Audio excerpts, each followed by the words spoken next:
Why are gas and electricity prices rising in Europe?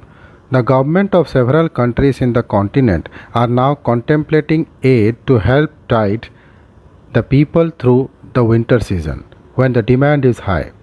Power prices in Europe have skyrocketed in recent months. The global increase in the prices of wholesale gas and power prices means that these high prices will trickle down to retail consumers in Europe, who are likely to face inflated energy bills in the upcoming winter months. High cost of energy could also mean higher levels of inflation than already forecast. In response to the rising prices, the governments of several countries in the continent are now contemplating aid to help tide the people through the winter season, when people use more energy to heat their homes and switch on lights earlier in the day. What is causing energy prices in Europe to rise? The price and cost of energy is dynamic, and like most commodities of the world, it depends on the pull and push of demand and supply, the competition in the market, and taxation, among other factors. Other factors could include the energy mix used in a particular country, the amount of energy that is imported, the geopolitical conditions, and environmental protection costs.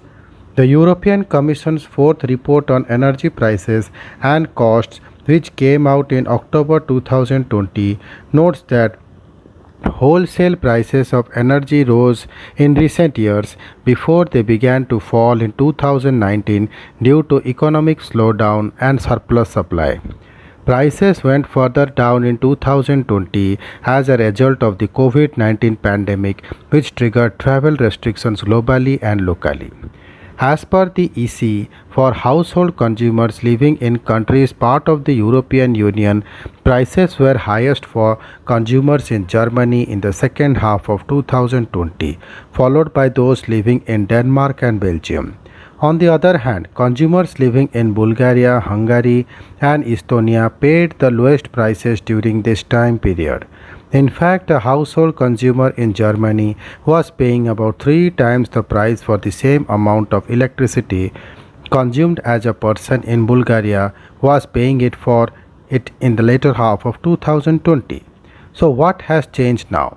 Equinor, which is one of Europe's largest gas suppliers, noted in its September gas market update that gas prices have increased due to a strong LNG demand from Asian countries, low European stocks, and rising carbon prices. These factors are expected to maintain the high gas prices during the winter season of 2021-22. Significantly, the update notes that Europe is entering the winter season with storage at 70 to 75% of its full capacity, which is below the 5-year average. Added to this, the uncertainty about supply from Russia, mainly from Nord Stream 2 pipeline, which is under construction at the moment and is valued at around 11 billion. The 1200-kilometer pipeline will run from Ust-Luga in Russia to Greifswald in Germany and will carry 55 billion cubic meter of gas per year. The under construction pipeline will run along the already completed Nord Stream 1 system, and the two together will supply an aggregate of 110 billion cubic meters of gas to Germany. As of now, European countries rely on Russia for 40% of the gas needs. In August, the Russian state-owned Gazprom announced that it would be reducing its supply of natural gas to Europe because of a fire in Siberian gas processing plant. Thank you.